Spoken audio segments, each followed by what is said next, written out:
Okay, so all righteousness must be fulfilled, which is important, and I love that. So,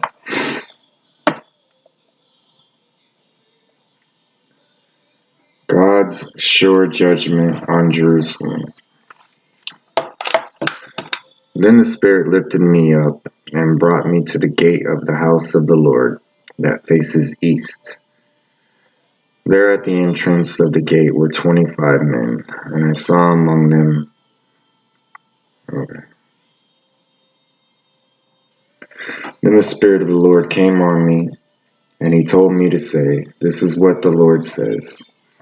That is what you are saying, you leaders in Israel, but I know what is going through your mind. You have killed many people in this city and filled its streets with the dead. Therefore, this is what the sovereign Lord says."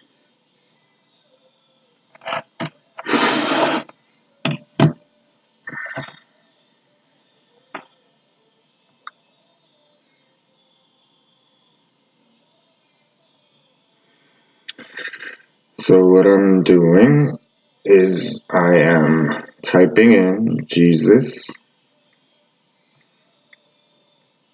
Christ warrant Nazarene.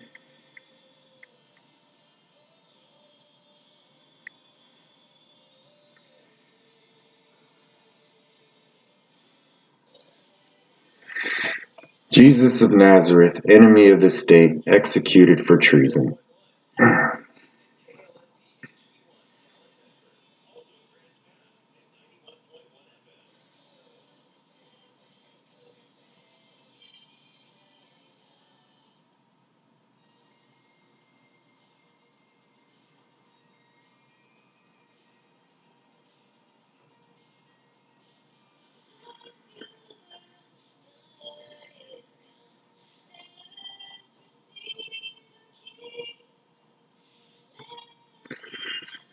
Jesus of Nazareth was executed today on the orders of the Roman state.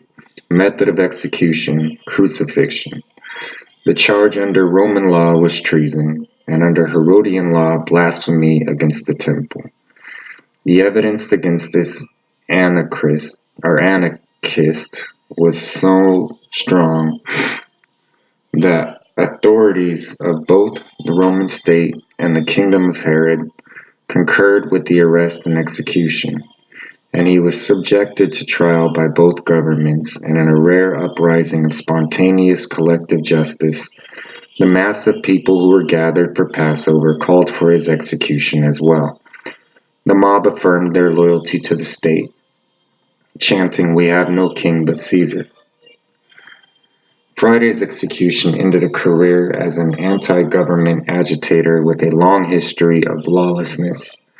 The family was in possession of falsified, illegal, and unsanctioned genealogical records, which claimed to indicate that Jesus was of royal lineage, and undermined the legitimate claim of Herod to the throne. The malicious claim, which has been spread widely among the people, is that the king is an Idumean and not a Jew. The king is tormented by this claim and laments that shortly after his father's rise to power, the genealogical records, which would certainly have proven his legitimate right to reign, perished in a mysterious fire, likely set by anti-government agitators. Even as a young child, Jesus was recognized as an enemy of the state and was sentenced to death by the current king's predecessor, Herod the Great. Subversive foreign agents lied to the king, and with their help, Jesus and his family escaped the lawful orders of the government authority by illegally immigrating to Egypt, where they remained in hiding until the death of the king. Afterwards, they are known to have illegally immigrated back into Greater Israel, where they settled in Galilee, toward the edge of the kingdom and far from the swift justice of the capital region. Jesus, who was also treasonably called the Christ by his followers, embarked on a public career roughly 3 years ago, with the assistance of his cousin John, who himself was executed by the state for lack of respect for the office of the king. Jesus' criminal career included public insults of the king, calling Herod a fox and a reed blowing in the wind, implying that the Roman state was under God and not properly the other way around. Harassment of government officials, including at least one tax collector and one Sanhedrin member, as well as ordering and/or encouraging them to remit wealth back to the people from whom it was lawfully taxed. He was also guilty of a series of actions which treasonously called into legitimacy organs of the state, such as Herod's temple. For example, he offered forgiveness and fellowship with God to sinners, violating the temple monopoly of public expiation and forgiveness. Furthermore, he illegally trespassed on government property and interfered with state-sanctioned money-changing operations, which were properly operating with the permission of the appointees of the king at state-approved exchange rates. He was able for a time to avoid arrest through a tactic of cleverly disguising his anti-government propaganda in the form of coded answers, suggestive but ambiguous analogies, and confusing aphorisms, by which he managed to gather a following without giving clear evidence of his treasonous views. However, his anti-government propaganda eventually became undeniable, predicting the destruction of Herod's temple and even denying its legitimacy, declaring it to be desolate. His execution was swift and merciless, and his disciples have been scattered. Authorities are confident that his name will quickly be forgotten, while Rome, the eternal city, will last forever. The temple built on the power of the Roman state and Herodian kingship will stand forever. Authorities assure the people that the ultimate punishment on which all state power rests, death by execution, is the final word on this short episode in Roman history.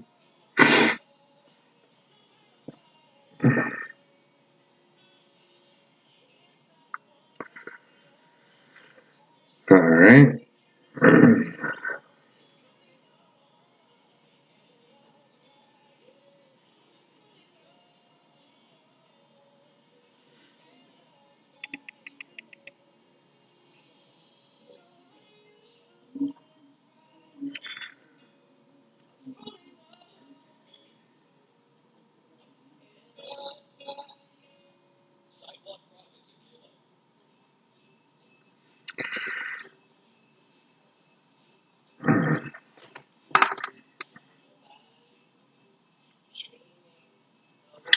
The Lord of whom Arculf was speaking is Jesus Christ. In his 1875 unabridged edition of Gleanings for the Curious from the Harvest Fields of Literature, Dr. C.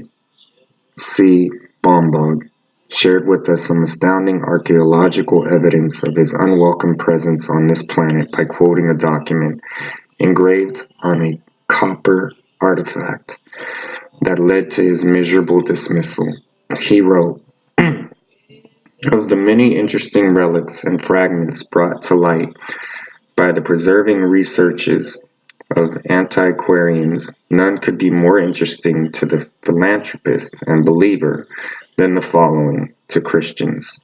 The most imposing judicial document ever recorded in human annals. It has been faithfully transcribed as follows. The death warrant of Jesus Christ. Sentence rendered by Pontius Pilate, acting governor of Lower Galilee, stating that Jesus of Nazareth shall suffer death on the cross. In the year 17 of the Emperor Tiberius Caesar, and the 27th day of March, the city of the Holy Jerusalem, Annas and Caiaphas being priests, sacrificators of the people of God, Pontius Pilate, governor of Lower Galilee, sitting in the presidential chair of the Praetori, condemns Jesus of Nazareth to die on the cross between two thieves, the great and notorious evidence of the people saying, Jesus is a seducer. He is seditious. He is the enemy of the law. He calls himself falsely the Son of God. He calls himself falsely the King of Israel. He entered into the temple, followed by a multitude bearing palm branches in their hands. Orders the first centurion, Quilius Cornelius, to lead him to the place of execution. Forbids any whomsoever, either poor or rich, to oppose the death of Jesus Christ. The witnesses who signed the condemnation of Jesus are Daniel Rabbani, a Pharisee, Joannes Rabbani, Raphael Rabbani, Capet, a citizen. Jesus shall go out of the city of Jerusalem by the gate of Strunus. The foregoing was engraved on a copper plate, on the reverse of which is written, "A similar plate is sent to each tribe." It was found in an antique marble vase while excavating the ancient city of Aquila in the kingdom of Naples in the year 1810, and was discovered by the commissioners of arts of the French army. At the expedition of Naples, it was enclosed in a box of ebony and preserved in the sacristy of the Carthusians. The commissioners of arts made the French translation. The original is in the Hebrew language.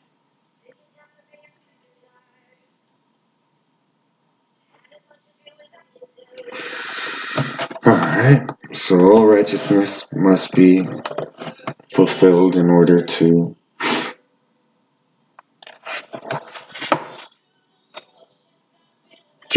Jeremiah's complaint. You are always righteous, Lord, when I bring a case before you. Yet I would speak with you about your justice. Why does the way of the wicked prosper? Why do all the faithless live at ease? You have planted them, and they have taken root. They grow and bear fruit. You are always on their lips, but far from their hearts. Yet you know me, Lord. You see me and test my thoughts about you. Drag them off like sheep to be butchered. Set them apart for the day of slaughter. How long will the land lie parched, and the grass in every field be withered? Because those who live in it are wicked. The animals and birds have perished. Moreover, the people are saying, he will not see what happens to us. God's answer. The covenant is broken. This is the word that came to Jeremiah from the Lord. Listen to the terms of this covenant and tell them to the people of Judah and to those who live in Jerusalem. Tell them that this is what the Lord, the God of Israel, says. Cursed is the one who does not obey the terms of this covenant, the terms I commanded your ancestors when I brought them out of Egypt, out of the iron smelting furnace. I said, obey me and do everything I command you, and you will be my people, and I will be your God.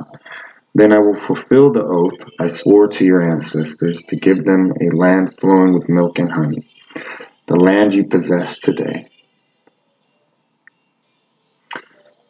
If you have raced with men on foot, and they have worn you out, how can you compete with horses? If you stumble in safe country, how will you manage in the thickets by the Jordan? Your relatives, members of your own family, even they have betrayed you. They have raised a loud cry against you. Do not trust them, though they speak well of you.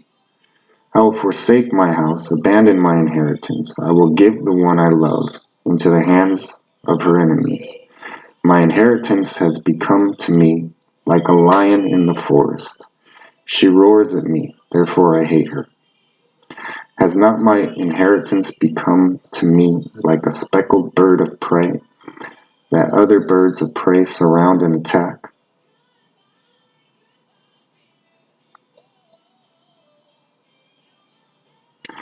Say to them, this is what the Lord, the God of Israel, says. Every wineskin should be filled with wine.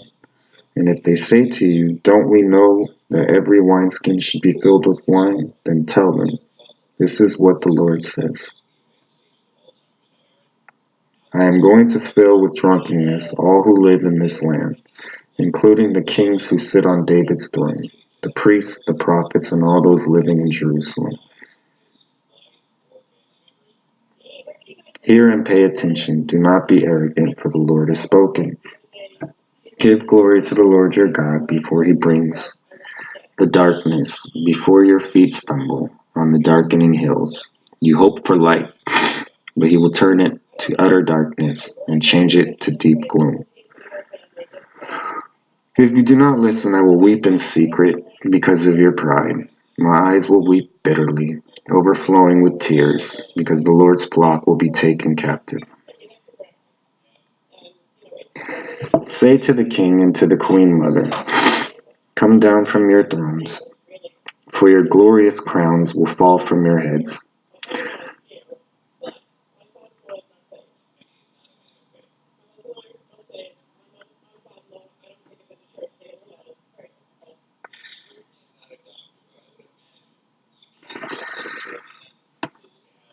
Saying the words that the Spirit tells me to say.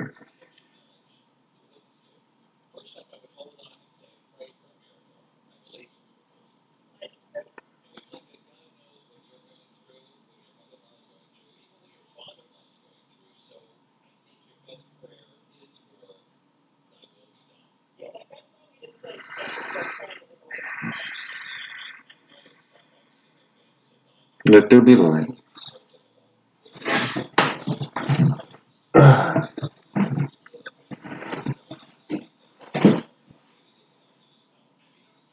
Since I'm the only one that can judge and I know what happened,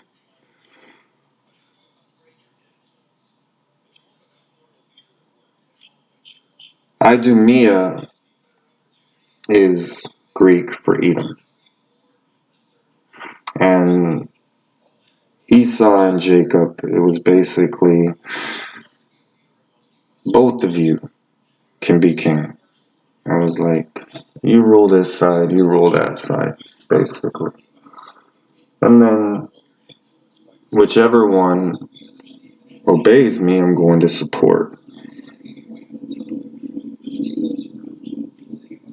Neither one really obeyed too well, but one obeyed more than the other. One was always like, this is how far I can go, and then always turned back to me. The other one just completely... This goes back to Egypt and a people that mixed in with my people, which was my whole, I have to be high priest and king type of thing. I was always telling them, pick this high priest and I'll take care of everything. Then I will honor what I've already honored again. And they wouldn't do it. So there was a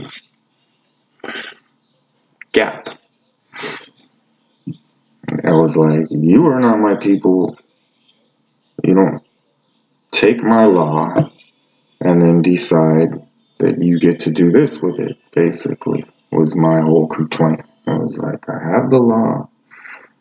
This is important because of promises that I made, and I always keep my promises. Do not take my law and then decide you can still have my favor and support, blessing, protection, and all of the things that come with that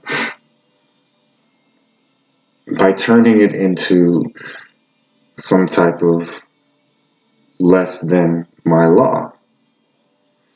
So they weren't doing what I told them to do. So I showed up myself.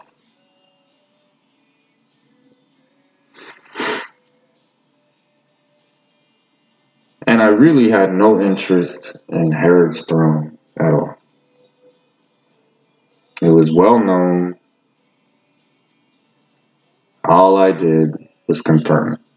I was like, yeah, that's true. Who cares? That was always my thought. I was like, there was a Herod before him. There will be a Herod after him. My concern was my people. And there's a lot of things I'm not going to get into that explain history. But I've always been upset by how my name has been treated. And I get that people are just kids, but at the same time, I'm like, it has an impact on what other people think of me as me. My biggest thing was the way it was went about. So I had to judge that. I was like, you broke the law.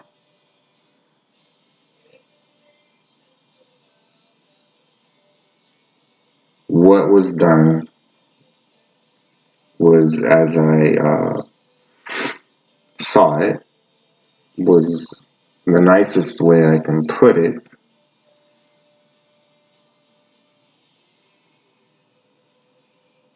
There are no words.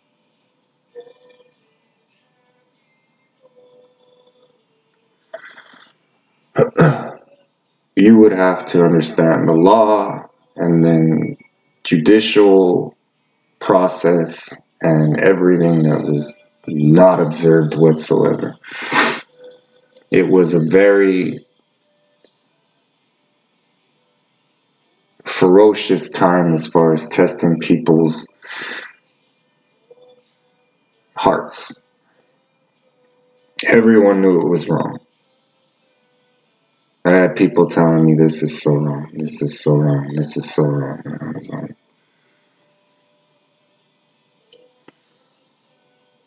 and I had people weeping, and it's like, he does not deserve this. Why would they do this to him?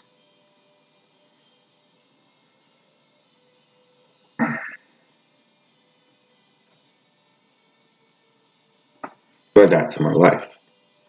So when you are using my name,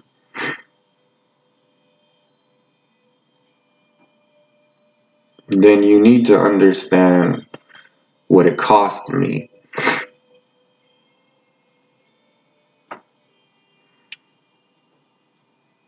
And when you are talking about God or using God to justify your means, you need to understand, I'm going to take offense.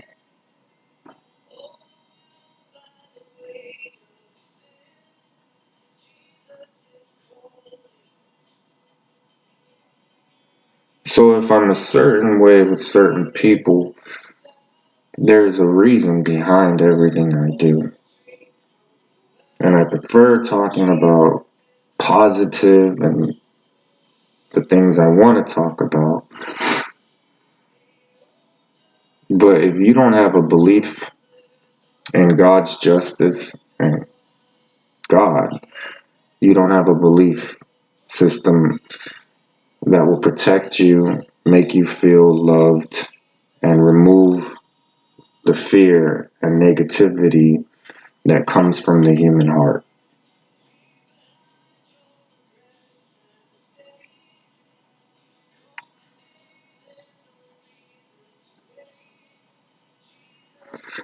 It transcends time.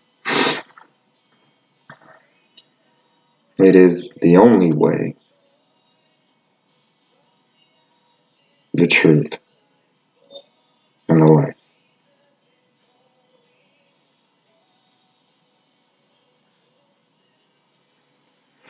Obedience to God removes fear. It removes all the negative things. And And this book is about power.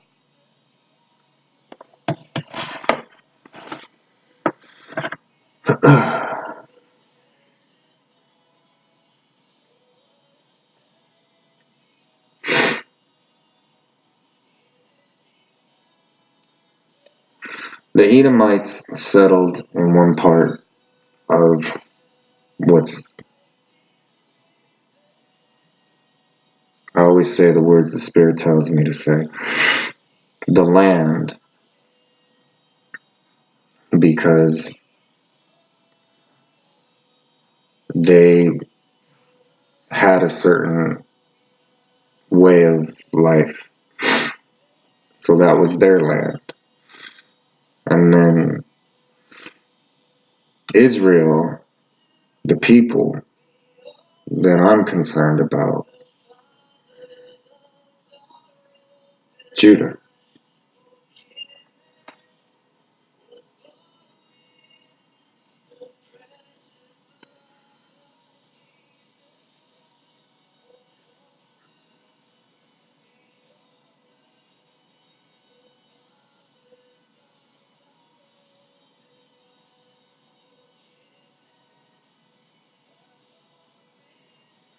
All of this is already forgiven. All of this has already been, by law, my own law, and a prophecy fulfilled, addressed.